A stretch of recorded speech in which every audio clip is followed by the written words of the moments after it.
Drahí bratia a sestry, srdečne vás vítam na tejto spoločnej bohoslužbe, kde ako jedno spoločenstvo sa stretávame, aby sme vzdali chválu našemu Pánovi.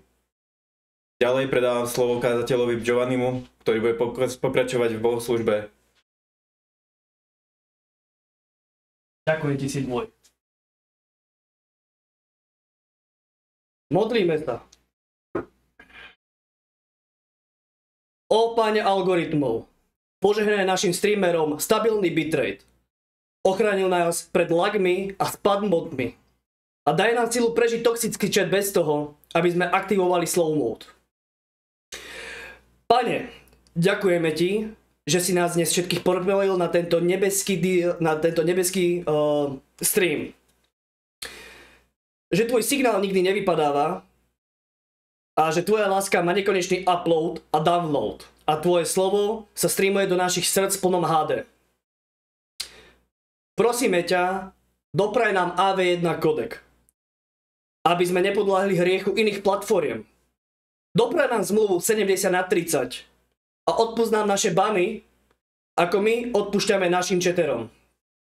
Mene Twitchu, i Dona, i svätých sabov. Amen. Bratia a sestry, ja vás tu vítam na tejto nebeskej bohoslužbe a chcel by som s vami prebrať takú veľmi zaujímavú tému, pretože dneska ráno, keď som sa zobudil, tak som si uvedomil jednu takú základnú vec, takú základnú informáciu, že Ježiš nám odkázal, že máme chodiť od dverí k dverám a máme zvestovať jeho posolstvo. Čiže dnešná téma na bohoslužbe bude chodte a streamujte všetky národy. Text Matúšov, 28. kapitola, 19. odsek. Chodte teda a získavajte mi učeníkov vo všetkých národoch. Milí bratia a sestry, vítam vás na tejto špeciálnej bohoslužbe. Viete, čo majú spoločné Twitch, YouTube, TikTok a Evangelium? Na prvý pohľad nič. Ale ak sa na to pozrieme inak, majú toho viac, než si myslíme. Bratia a sestry, dnes sa nepozeráme len do Biblie, ale aj na Twitch.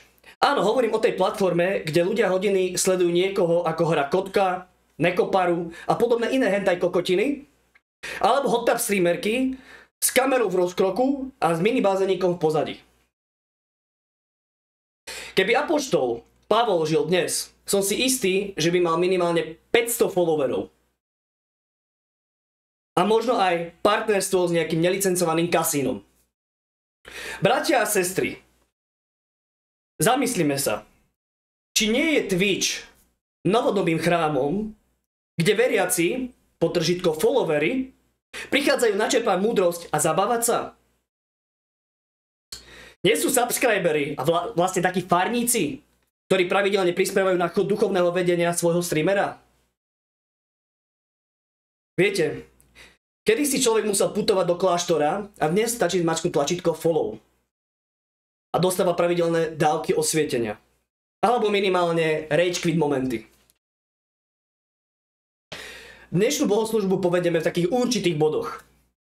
Prvý bod by som nazval, že Boh ako streamer sveta. Predstavme si Boha ako ultimátneho streamera. Stvorenie sveta, bol to jeho live event. Potopa, limited time mode. Exodus, epic questline. A čo Ježiš? To bol taký IRL stream jeho syna, ktorý sám prišiel medzi nás. Žiadne filtre, žiadne emócie skryté za monitorom. On bol online. Priamo tu. Ježiš mal tiež svojich followerov, ktorí ho non-stop nasledovali. Jeho apoštoli boli jeho sabovia.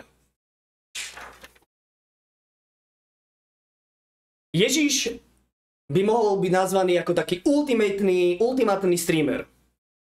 Máme takých 5 dôvodov, že prečo. Bol neustále live.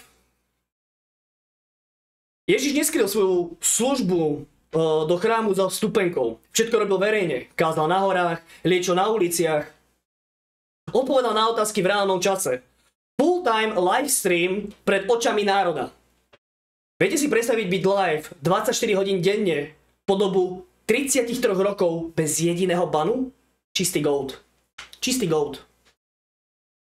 Čavo bol tak založený, že robil live Q&A s farizejmi. Robil IRL healing streamy. A nakrmiť 5000 ľudí pomocou 5 chlebov a 2 rýb nebol problém. MrBeast sa môže reálne schovať. MrBeast sa môže schovať. A drunk streamy s čistou vodou?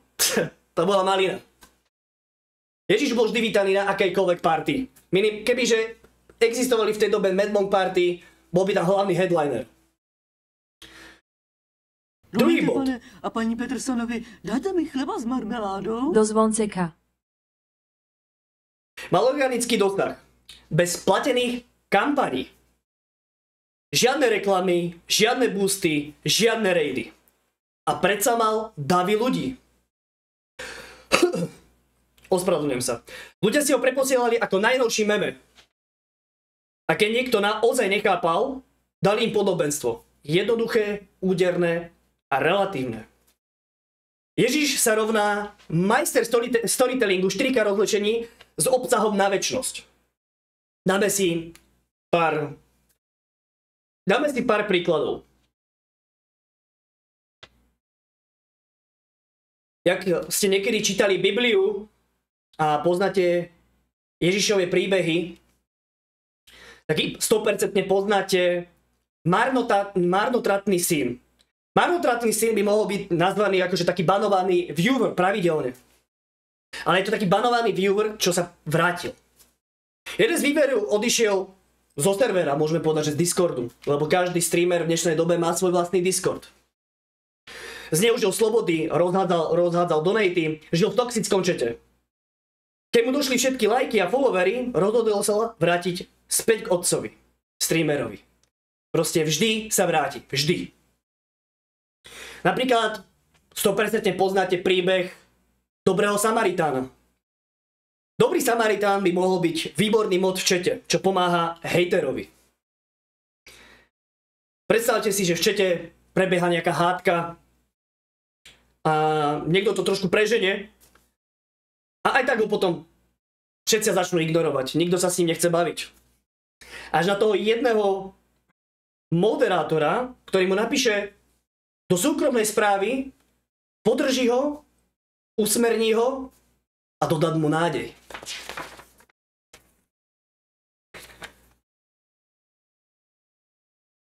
Čavo možno čakal ban, len tým, keď dostal výborné usmernenie a uvedomil si svoju chybu, tak namiesto banu dostal VIP odznak. Máme tu ďalší taký príklad. Poznáte 100% príbeh rozsievača semena zlého alebo dobrého. Pane Bože, odpusť mi tento hriešný donate, to som ja nenastavoval.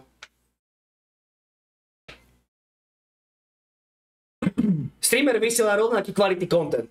Niekto ho ignoruje, niekto to scrolluje ďalej. Iný sa nadchne, ale hneď rage quitne. Ďalší ho spamne. Ale len niektorí sa zastavia a počúvajú a ich život sa vďaka danému streamerovi zmení. A taký posledný príbeh, najznámejší z nás, nemusím to asi definovať alebo menovať, ale kríž nebol koniec streamu, bol to reštart. Z ľudského pohľadu to vyzeralo ako zabanovaný užívateľ, ale o 3 dní neskôr sa vrátil ako Noby. A bez clickbaitu. Síce s dierami v rukách, ale vrátil sa. Tomu sa hovorí skutočné zmrtvých stane. Ale teraz nastáva otázka. Mám taký druhý point tejto bohoslužby, že čo my ako chat, kto sme my, čo sme my? Streamer má chat, ktorý píše: si top, pokračuj, milujem tvoje videá. A Ježiš mal svojich následovníkov a my mu hovoríme: Pane, potrebujeme ťa. Vedieš nás, zostaň s nami. Otázka je, Sme len diváci, ktorí píšu v čete jednotky, dvojky? Alebo sme reálni následovníci, ktorí idú von aj zo svojich izieb a žijú podľa toho, čo Ježiš hovorí?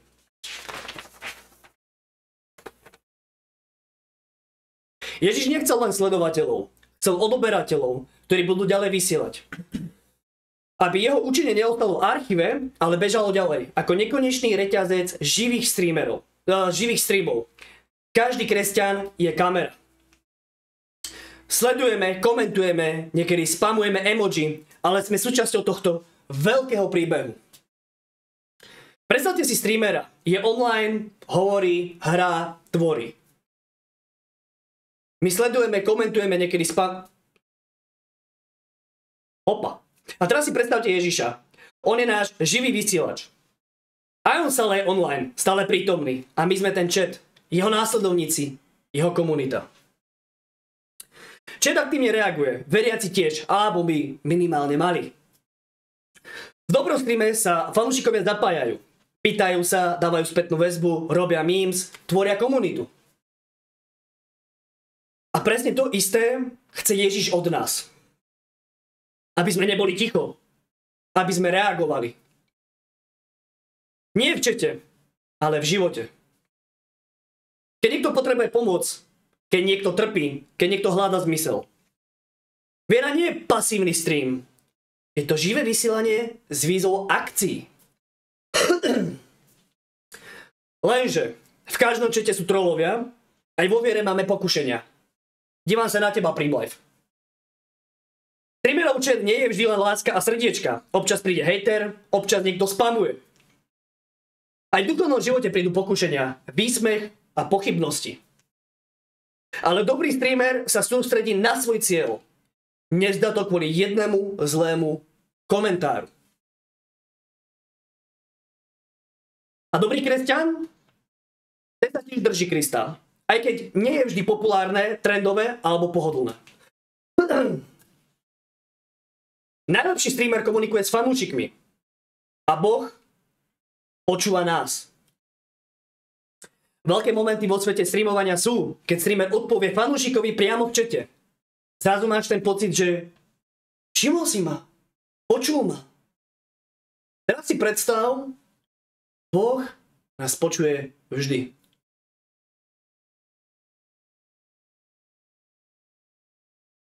Nielen raz za stream, nielen keď dáme super chat v podobe prosby. On číta náš životný chat 24/7. A odpovedá niekedy v tichu, niekedy cez druhých, niekedy cez pokoj v srdci. Máme tu misiu. Je to raid sveta. Keď na Twitchi streamer pošle svojich divákov raidnúť iný kanál. Presne to urobil Ježiš. Raidol svet so svojimi 12 apoštolmi. A ich úlohou bolo šíriť dobrú správu ďalej. My sme pokračovaním tohto raidu. Máme svoj raid group, svoju komunitu, svoj server. Našu cirkev. Naše priateľstva. Ale cieľ je jasný. Šíriť jeho lásku kdekoľvek sme.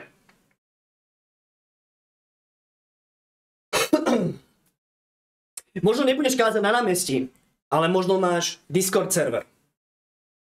A tam môžeš byť svetlom. Možno nemáš 1000 followerov, ale tvoj follow Krista je najdôležitejší.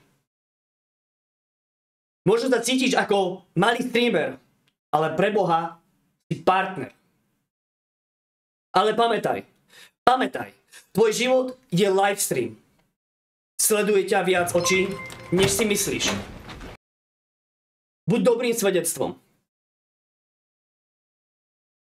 Bratia a sestry, ak streamer dokáže mať komunitu, ktorá ho sleduje každý deň, teší sa na jeho slovo a podporuje ho, čo keby sme boli takými fanúšikmi my Ježiša? Ale nielen fanúšikmi, jeho aktívnym chatom, jeho učeníkmi, jeho live komunitou v tomto svete.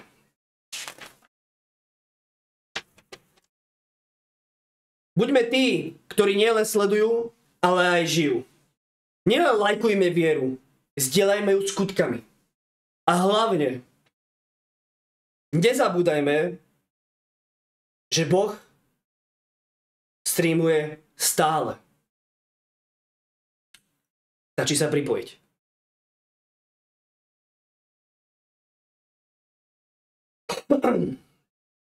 Ale ako povedal náš kazateľ Korpo 86, dnes je streda, takže drepujeme a modlíme sa.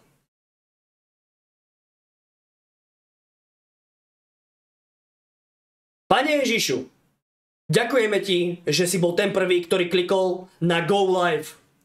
Prišiel si medzi nás. Daj nám, aby sme klikli na Go do sveta, do našich škôl, práce, online skupín a priniesli tam tvoje svetlo.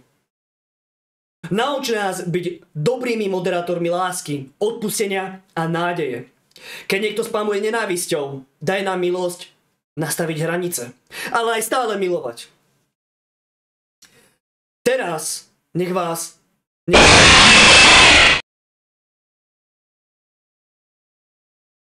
Zachovaj pokoj. A teraz nech vás Pán požehná stabilným pripojením k jeho duchu. Nech vás život vysiela jeho lásku v každom frame. Nech ste solou aj svetlom. Aj v IRL, aj online. Choďte a streamujte všetky národy. Pane, ďakujeme ti, že nás nelaguješ. Že tvoja láska ide vždy na najvyššom bitrate. Že tvoje odpustenie má nekonečné respawny a že tvoj plán pre nás má viac levelov akýkoľvek Battle Pass. Prosíme ťa, aby si dnes boostol náš duchovný XP a upgradeol naše hearts na vyšší level. Amen. Mene Twitchu, i Dona, i Saba Svatého. Amen. Amen. Na záver, bratia a sestry, máme takú otázku. Koho dnes hostneš? Koho dnes raidneš? So svojou láskou? A komu dáš follow a zmeníš tým jeho život? Nech vás sprevádza sila bitrateu, minimálne AV1 kodek.